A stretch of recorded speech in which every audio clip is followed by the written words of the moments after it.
Ketika seorang perempuan bikin status sakit, maka banyak laki-laki pura-pura jadi dokter. Itu kan semua perang itu. Jadi gitu lah. Jadi saudara-saudara, hal-hal itu sangat mempengaruhi kita punya semangat untuk menumbuhkan persaudaraan. Kau kuatkan di saat ku lemah, kau menopang di saat ku merasa gagal.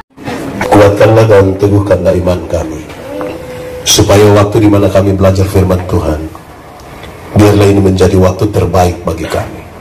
Kami mohon, Tuhan jauhkan semua penggoda pencobaan. Biar di dalam damai-Mu kami belajar firman Tuhan. Kami rindu pada firman-Mu. Berfirmanlah bagi kami Tuhan. Di dalam nama Yesus, firman yang hidup itu kami berdoa. Amin. Bapak Ibu saudara-saudara yang dikasihi dalam Tuhan Yesus, dalam sukacita kita di hari ini, saya ajak kita untuk merenungkan kembali satu kisah yang familiar saya kira dengan kita. Menurut kitab Kejadian pasal 1 ayat 26, dan untuk itu sejemput jemaat Tuhan berdiri untuk mendengarkan pembacaan firman Tuhan. 1 ayat 26, dan untuk itu sejemput jemaat Tuhan berdiri untuk mendengarkan pembacaan firman Tuhan. Berfirmanlah Allah, baiklah kita menjadikan manusia menurut gambar dan rupa kita, supaya mereka berkuasa atas ikan-ikan di laut dan burung-burung di udara, dan atas ternak, dan atas seluruh bumi, dan atas segala binatang melata yang merayap di bumi. Demikian firman Tuhan. Berbahagia setiap orang yang mendengar firman, memelihara dan melakukan dalam hidup setiap hari. Silakan duduk. Bapak Ibu saudara-saudara, tema kita adalah tumbuhkan persaudaraan, bangkitkan harapan di jalan harmoni, kira-kira begitu. Saya ajak kita untuk memahami dua hal awal yang biasa saya sampaikan. Pertama, tadi ada yang gelisah karena hujan mau turun. Saya berpikir tidak usahlah. Hujan selalu akan memberi pelajaran-pelajaran. Satu, hujan akan mengajarkan kepada kita untuk duduk semakin rapat. Kalau tidak hujan, anak-anak masing-masing akan duduk di sudutnya. Tapi kalau hujan, saya yakin saya dengan Romo Yalo akan pindah ke situ. Kita akan duduk semakin rapat. Persaudaraan kalau duduk tidak rapat tidak bisa. Kita harus rapat. Kedua, hujan mengajarkan kepada kita supaya berteriak itu makin kencang, bersuara makin kuat. Perubahan zaman ini terlalu cepat. Kadang-kadang kita belum siap untuk satu perubahan. Perubahan berikutnya sudah datang. Suara-suara kebenaran, suara-suara kenabian, kalau tidak diperdengarkan lebih keras lagi, saya kira kita kalah pada perubahan zaman ini. Ketiga, di kampung dulu waktu masih kecil ada teka-teki bilang jatuh di bawah, cari di atas. Jatuh di bawah, cari di atas. Apakah itu? Hujan. Hujan kok atap bocor itu kan dia menetes begini kan kita cari begini. Tidak mungkin dia jatuh begini dia menetes terus kita cari begini. Tidak tahu bocor di mana. Saya kira itu kita sakit itu saya kira. Artinya seluruh persoalan yang terjadi di alam semesta ini mesti cari jawabannya di mana? Di atas. Jangan berusaha cari di bawah, nanti kita tambah repot. Apalagi kisah di sekitar Natal, kalau kita cari jawabannya di bawah, betapa sulitnya untuk kita temukan di pun jawaban. Itu bagian pertama. Bagian kedua saya ingin sampaikan dalam sebuah diskusi tentang dunia yang kacau. Orang bertanya, kenapa dunia itu kacau? Jawaban mengerucut pada dua hal. Satu, dunia kacau karena literatur tentang perang jumlahnya lebih banyak dari literatur tentang perdamaian.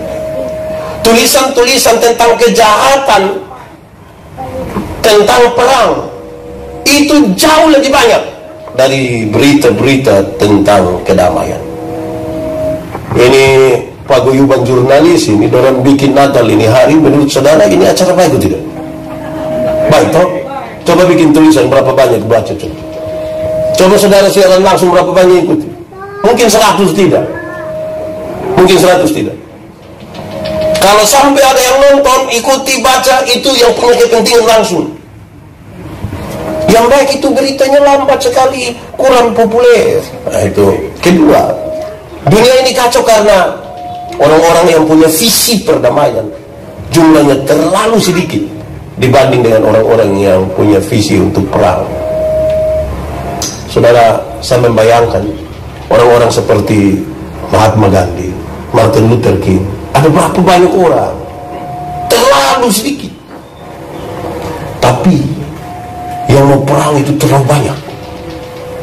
Ini anak-anak ini kalau bikin status itu mengerikan. Mengerikan itu. Kalau tidak tahu tentang saya, jangan ngomong kita tahu. Karena hanya setan yang tinggal begitu tuh. Jadi ada yang komen, kenapa lagi saya? Saya baca satu status kecil itu, saya senang juga. Tapi kira-kira begini, ketika seorang perempuan bikin status sakit, maka banyak laki-laki pura-pura jadi dokter. Itu kan semua perang itu. Jadi gitu. Jadi saudara-saudara, hal-hal itu sangat mempengaruhi kita punya semangat untuk menumbuhkan persaudaraan. Ketika seorang perempuan bikin status sakit, maka banyak laki-laki pura-pura jadi dokter. Itu kan semua perang itu. Jadi gitu. Jadi saudara-saudara, hal-hal itu sangat mempengaruhi kita punya semangat untuk menumbuhkan persaudaraan. Mari kita lihat pembacaan ini untuk diterenungkan sebagai pesan Natal kaitan dengan harapan kita supaya kita tumbuh dalam jalan harmoni yang baik. Ada anak sekolah minggu tanya saya begini, pendeta, kalau manusia mati itu jelas, kalau bukan masuk surga berarti masuk neraka. Kalau bukan surga berarti neraka. Tapi kalau ayam mati dia masuk di mana, Pak Pendeta? Itu saya juga bingung. Tapi kalau pertanyaan itu ditujukan kepada kita, ayam mati masuk di. Tapi kalau dia mati di hutan tetap masuk di perut. Apapun jawaban kita, jawaban itu memberi pesan bahwa manusia berbeda dengan ayam. Beda sekali. Dalam kisah penciptaan kita temukan, waktu Tuhan menciptakan ayam, dia cukup berfirman, langsung jadi ayam. Waktu cipta sapi cukup berfirman, jadi. Waktu cipta seluruh binatang cukup berfirman, jadi. Tapi waktu ingin menciptakan manusia, seolah-olah ada hitung-hitungan, ada pertimbangan. Kenapa? Kepada manusia akan diberi kuasa untuk menguasai seluruh ciptaan. Karena itu dia tidak boleh sama dengan ayam, tidak boleh. Setelah hitung-hitung Tuhan bilang begini, baiklah sekarang manusia diciptakan. Maka dibedakanlah manusia dengan ayam. Apa itu? Ayam hanya diberi satu kehidupan saja. Tapi manusia diberikan 3 kehidupan sekaligus. Satu, manusia diberi tubuh yang hidup. Tubuh manusia ini hidup semua, dari ujung kaki sampai ujung kepala itu hidup semua. Itu hari kita pemberat badan hanya 37. Sekarang 73. Kenapa? Karena tubuh kita hidup. Hidup. Saya baru cukur kumis 2 hari lalu, sekarang dia tumbuh sembarang saja. Kenapa? Karena tubuh kita hidup. Yang ibu-ibu, yang nona-nona baru cabut ini alis mata gambar rapi sekali. Harapannya jangan tumbuh. Dia tumbuh lagi gitu. Kenapa dia tumbuh? Padahal kita tidak setuju. Karena tubuh kita hidup. Tapi kalau baru begitu, manusia belum beda dengan ayam. Karena ayam juga bertumbuh. Kedua, ini tidak ada di ayam. Manusia diberikan jiwa yang hidup. Jiwa itu apa? Manusia diberikan akal dan perasaan. Perjumpaan antara akal dan perasaan membentuk karakter manusia. Ayam itu ada otak, tapi tidak pakai otak. Makanya tidak ada sekolah ayam. Yang ada hanya sekolah untuk manusia. Ayam itu ada hati, kok tidak? Dia punya apa?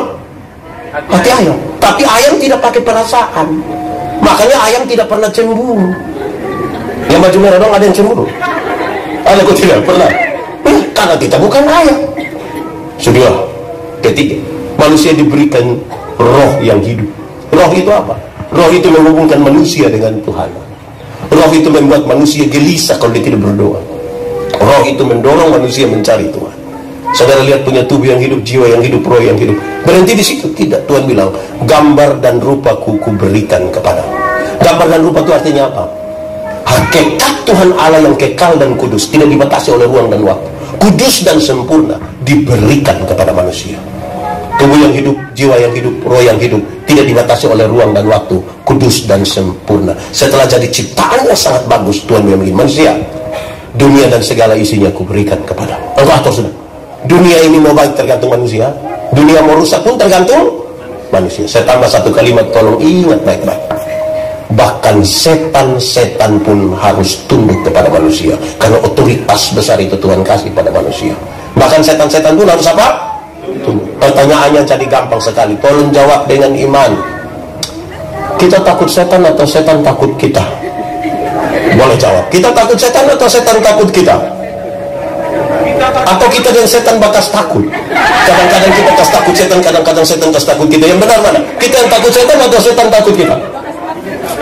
Bakas takut ya. Kerinduan kita, setan takut kita. Itu rindu kita. Kenyataan membuktikan kita takut setan. Kenapa Pak Pendeta? Karena kerusakan otoritas itu. Orang kalau ketakutan itu biasa dia pulang ke sembarang. Orang kalau suka ketakutan itu sembarang. Ini ibu-ibu nono boleh jalan atur-atur langkah begitu. Tiba-tiba ada anjing rabies bunuh. Menurut saudara tetap atur langkah? Ini pagar bisa lewat ke tidak? Kalau ketakutan itu, saya kasih contoh, kita belajar dari nasihat Rasul Paulus kepada jemaat di Efesus. Dia bilang begini, doa orang percaya itu ibarat panah-panah api yang tembak roh jahat itu. Tapi saudara tahu, ada banyak ibu-ibu hamil itu mereka keluar malam, mereka tidak berdoa. Dorang ambil paku 10 cm tusuk. Saya jadi heran ini, setan mana yang takut paku? Kalau setan takut paku, semua gaji itu beli paku saja. Kadang-kadang saya heran karena itu kepala dan taruh paku, gunting, sisir besi, korek api. Sebenarnya itu kepala toko bangunan. Orang kalau ketakutan itu jadi bodoh itu. Jadi tidak paham, untuk tidak beriman lagi, bodoh lagi. Kita repot lah begitu. Boleh jawab? Kalau tangan kanan gatal artinya? Kalau tangan kanan gatal artinya? Mau dapat uang? Yakin? Wih, kalau tangan kanan gatal artinya dapat uang, maka orang Koreng itu pasti kaya raya. Pasti. Kok itu bukan tangan kanan saya yang gatal, semua gatal habis itu. Alkitab kasih tahu satu-satunya cara untuk dapat berkat ialah kerja. Apa? Kerja, bukan bagatal. Kerja. Saudara, saya melayani kira-kira 5 tahun. Waktu itu belum menikah. Kalau jemaat lewat, saya sementara cuci pakaian, dia bilang, pendeta, yo, makanya. Saya bilang, makanya apa? Kawin sudah, saya bilang, kamu botak ini tidak betul. Kalau mereka ke pastori, saya sementara sapu-sapu rumah, dia bilang, makanya. Saya bilang, makanya apa? Kawin sudah, kamu botak tidak betul. Pendeta, kenapa setiap kali kita bilang, bapak kawin, bapak bilang kami otak tidak betul? Saya tanya orang, boleh jawab? Kalau pakaian kotor, apa yang harus dilakukan? Cuci, bukan kawin. Hanya orang yang otak miring, saya pakai yang kotor di sini, dia kawin di situ dengan anak dia. Kalau rumah kotor, apa yang harus dilakukan? Sapu, bukan? Kamu tahu? Sekali lagi hanya otak miring yang rumah kotor di sini bilang, saya kawin dulu supaya rumah begitu. Toh pada akhirnya yang ibu-ibu, yang nona-nona, sapu, cuci, timba air, masak, mereka melakukan itu bukan karena mereka pembantu atau ciptaan yang lebih di bawah, tapi mereka melakukan itu atas nama cinta. Tepuk tangan dong, kasih dulu. Kalau belajar menghargai perempuan. Kalau kita tidak menghargai sesama, bagaimana kita membangun persaudaraan? Coba ikuti seluruh iklan kecantikan rambut di televisi. Seluruh iklan kecantikan rambut di televisi mengarahkan kita untuk ambil kesimpulan seolah-olah kalau orang rambut lurus itu lebih baik dari rambut keriting. Saya protes. Saya berapa dalam banyak acara mendorong budaya positif Valentine. Saya bilang, di hari kasih sayang itu yang paling akan menikmati belayan seorang suami adalah mereka yang rambut keriting, bukan yang rambut lurus. Yang lurus itu tidak enak lah kalau dibelayan, licin. Kita bilang, sayang, itu tidak kena, itu tidak bagus.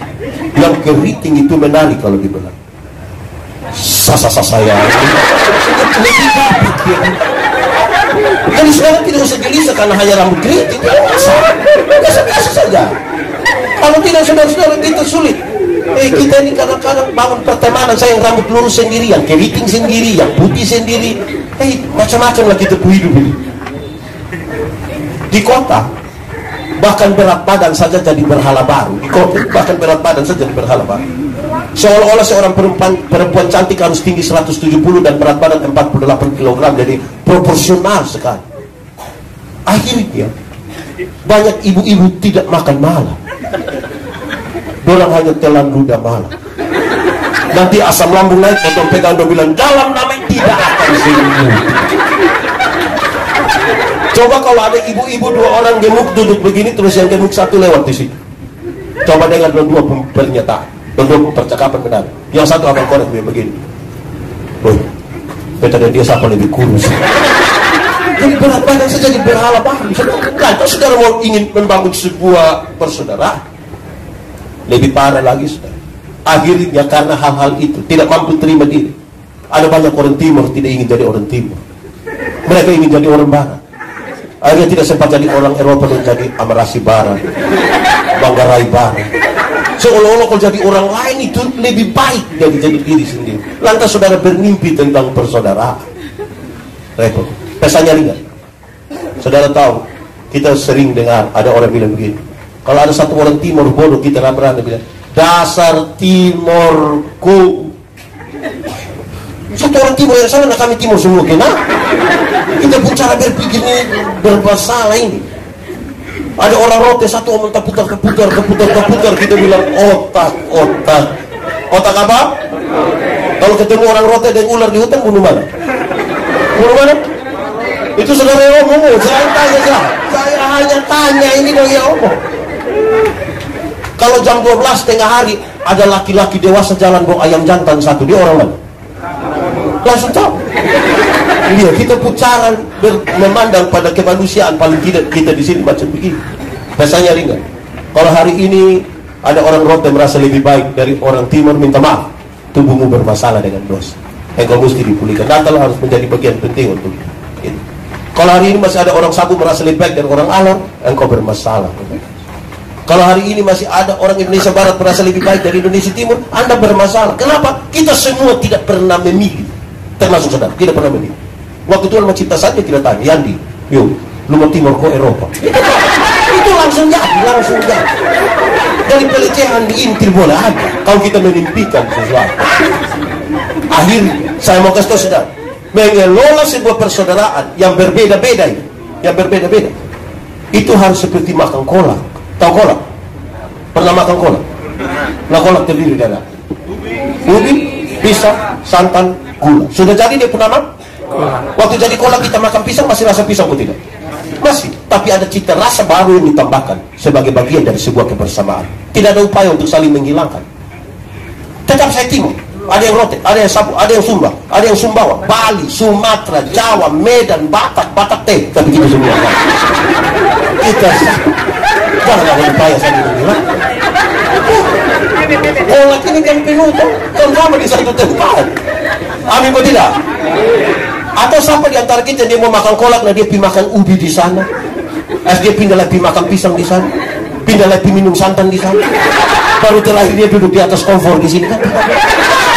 Kita semua bisa bersatu. Wartawan dong ini bisa bersatu, kok bisa toh? Ya, kalau kita repot ini. Jangan kelola persaudaraan ini sama kayak minum kopi. Tahu kopi? Pernah minum kopi? Nah, kopi terdiri dari kopi, gula, air. Sudah jadi dia pun nama? Nah, yang lain pun nama? Kopi ini terlalu egois. Kita semua tapi nama mesti dia. Kita semua nama mesti dia. Terlalu bikin diri inti. Saudara tidak bisa bangun persaudaraan kalau bikin diri inti. Tidak bisa. Amin. San Jose ini kan gabungan yang bagus menjadi Pak. Sopran, alto, tenor, bass. Harmoni karena semua menjaga. Bayangkan kalau kita menyanyi hai dunia palu balau mulai satu. Hai dunia. Kita bisa bilang. Harmoni itu perbedaan yang dikelola. Karena itu jangan lupa bangunlah kita hidup untuk kepentingan kekekalan juga. Kan semua akan berakhir juga. Tuhan memberkati kita. Selamat Natal, selamat tahun baru. Ngomong yang sudah.